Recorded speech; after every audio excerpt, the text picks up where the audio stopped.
Hi, hello, happy whatever day of the week it is when you're tuning in.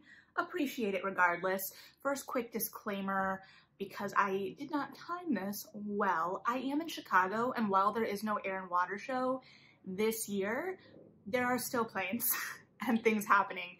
So if you hear a plane that I can't edit out, that's what's happening. It's just normal Chicago end of summer planes. Anyway, I wanted to talk today briefly about this new formatting of mass market that we're starting to see that's being called like mass market max, mass max. It's been called many different things. I first heard of this new formatting in the Fated Mates podcast, which I've mentioned before. It's a romance podcast. And I was like, okay. And it was not on my radar at all previous to that. So what is it? What is going on? Are all great questions. I had not come across one in the wild until recently, so I wasn't sure how I would respond, what was going on. I had no sense of tangible reference for one. I haven't been to a Barnes & Noble for a second, and I love my indies dearly. I talk about my indies all the time. I make sure to give them lots of my money, but the romance selection isn't great. That's a long tangent to say that I was in the library and I came across my first mass market max paperback. And this gets into a larger discussion of formatting and sizing in books. So bear with me if you are more familiar with the different sizes of books. Most of you probably are. But this is a slightly larger mass market size. So what is a mass market?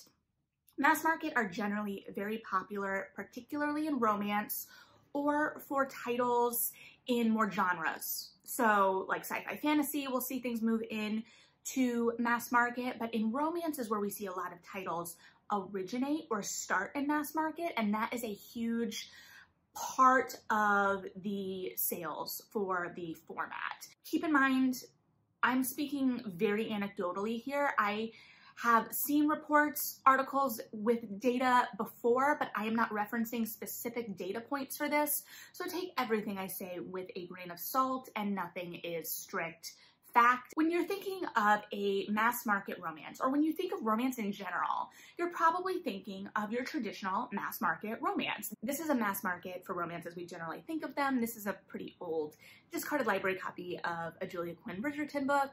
So it is pretty worn in. So when I'm comparing these sizes, it's not a perfect matchup, but you can see it's a little bigger. I do have also this copy of Mistborn that I haven't finished in mass market that makes it a little bit more evident the sizing differences.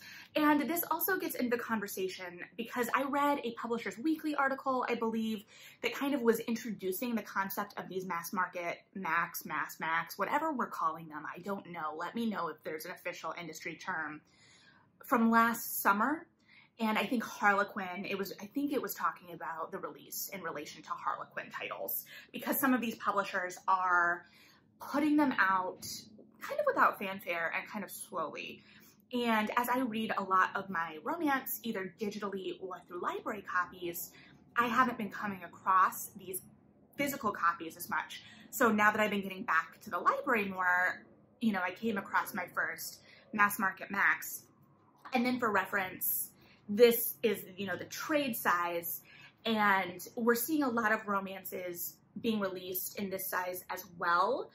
And so there is also a size difference there, but there's also a pretty significant price point difference, which I have talked about before. Now, the article I read kind of didn't really give a whole lot of rationale behind this. They just referenced a kind of more general need for innovation within the format. It seems like the mass market paperback's biggest competitor is the ebook now, because they are the cheapest formats and in theory the most convenient formats, right? So it makes sense that we are seeing the kind of evolution pushed by romance publishers, because romance is a lot of the mass market production. And so I got my first mass max and I was very excited to find it. I was like, oh, this is a mass max.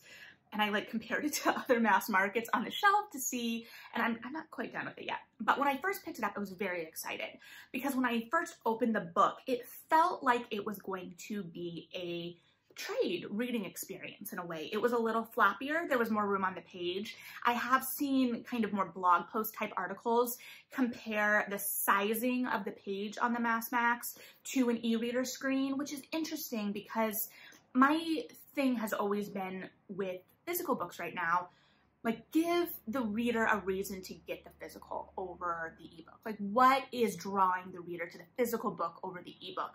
Beyond like a reading preference, right? Because many readers have a preference for one format or the other. I don't. I'm more of a mood. Like if I'm feeling lazy as poo and just want to read in bed, it might be more of an e-reading experience moment for me than a physical book, just from physics. And that kind of gets into too, like when we talk about, you know, the old library copies of mass market. And I think I talked about this too when I was reading The Wallflowers. I got all library copies, and this is a really beloved series that's been around for a while. So those copies were well loved, and you had the broken spine. Now I'm trying as a personal reader to be less precious about my books, right? I have generally been very, like, I don't want the spines broken. I don't want, you know, the pages messed up or the covers dinged or whatever. I've tried to become less precious about that. Also because, you know, the realities of my apartment and the way that the air and heat and whatnot, my pages are yellowing a little quicker than I like. So anyway, I'm used to these broken in mass markets. And that's another reason, like too, with like something like this Mistborn, by the time I started it, by the time you would get to the middle of the book, you're at real danger of breaking the spine very easily. So, I mean, sure, it's a much more consumable product. It's a cheaper edition. It doesn't necessarily need to be protected in the same way. And for most readers, you know, they're not as particular as I'm trying not to be. That, again, not a value judgment. I recognize that it's a stumbling block for me in many ways. So when I picked this MassMax up, I thought, okay, maybe this is a way to help protect the longevity of the book in terms of the spine, which honestly, like, would publishers want that? Because when the spine breaks down, when specifically a library is forced to buy more paperbacks more quickly to replace them. Not that every library system can afford that. So some libraries just have to make do. I worked in a library system where we were like constantly trying to mend books, particularly hardcovers, to keep them as long as possible if they were still circulating well. So I don't know, that's conspiracy brain. Don't take that with any. But I thought, well, like maybe this will protect the spine a little bit because, like I said, it had, when I opened it, it had a little bit of that trade paperback feel to it in the reading experience. If you read a mass market and a trade paperback, you know what I'm talking about. The trade is a little floppier. It has a little bit more flexibility to it. You're going to be able to like fold the cover back if you're that type of reader. Like in a mass market, if you do that, your spine is broken, no question. In a trade, there might be questions.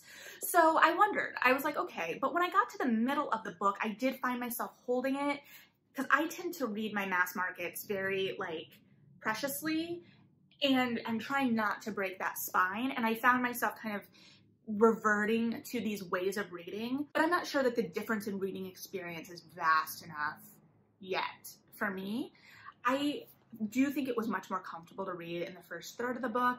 The middle of the book we're seeing, I also am getting the last third, so it's feeling a little bit more comfortable again. So I think there is a little bit more flexibility to the format for sure. I don't think it's as flexible as a trade paperback, but also expecting it to be as flexible as a trade paperback was maybe a little unrealistic on my part. Now I will have questions in terms of the format and how it's moving forward. I just pre-ordered a bunch of romances because Barnes & Noble was having a pre-order sale where you got like 25% off of pre-orders. So I pre-ordered Bombshell and the new Joanna Shupe and, well, the others are trades, so it doesn't matter. But I was looking at the pricing And I was like, wait, these paperbacks are $10. And Sarah McLean and Joanna Shupe are traditionally mass market release authors. So my question, because I haven't gotten the books yet, becomes whether these are going to show up and be mass editions. And I saw someone on Twitter post a picture of their arc of Bombshell, and it looked to me visually like that was potentially a max sizing. So I'm going to be really interested to see how publishers are proceeding with this format, like if it's taking off, if it's worth it to them. I mean, it costs more, so in theory, it's putting more money in their pockets, but it's a little bigger, so there is potentially more printing costs associated with it as well, and I don't know what the offset of that is, right? Like, is the price increase purely reflecting covering the increase in those printing costs, or is there extra profit that they can pocket from that as well? And I don't know. So I'd be really interested to hear other people's thoughts on this format, whether you've read the Max yet, and if you have, whether you enjoyed the reading experience, whether you've seen these out and about, what ratio of these Max titles versus traditional mass market you're seeing. I don't know. I just think it's really interesting, and I think publishing is clearly trying to respond to a problem in their mind, or a reader need as they perceive it, or trying to keep this format alive and thriving, which, because I mean, romance, I think of all the genres, has seen the most transition into ebook. That I have no data, but it is pretty anecdotally undisputed, because readers read so voraciously and they can get so much so quickly, and then I know a lot of readers wait for titles to go on the sales. It's just an easier collection to maintain in digital. I don't know. So is it an attempt to draw or lure readers back from ebook? Is it an attempt to kind of keep the readers that we still have in print and meet needs that they've articulated? I don't know. I don't know where the change is starting from. So if you have any insight into that, I would be really interested in that as well. I don't know. I don't know that I have any strong preferences either way. I was really excited to get to try one out. I'm sure I will be reading more of them. I think that those books are going to be max when they show up. I'm sure I'll report back. But when I first picked it up, I was ready to be wooed. Right? I was like, this is going to be such a different reading experience, something new. I was excited. We don't get new formats very often. I think the last time was when Penguin Teen, I think it was Teen, tried to do those like flip up pocket editions, and it was all square and you were supposed to, I don't know. I never really got on that train, but I was ready to be excited about this, and I'm not excited about it, but I wasn't as wowed. It wasn't as different a reading experience as I was anticipating. I was really expecting it to feel like a hybrid of a mass market and a trade, and it feels like that's the intention, and it feels like we're close to there. Maybe it's just the way of the binding. What I do really appreciate about the reading experience of it is that the text isn't so close to the center of the binding. And that's where you run into the risk of the breaking the spine, right? You're breaking that spine because you're trying to comfortably get to those words. That's why I'm like in that convoluted reading position. So I think that does make it a little easier. I think, you know, when you're in the middle of anything, it's obviously going to be a little bit harder without breaking the spine. But I don't know.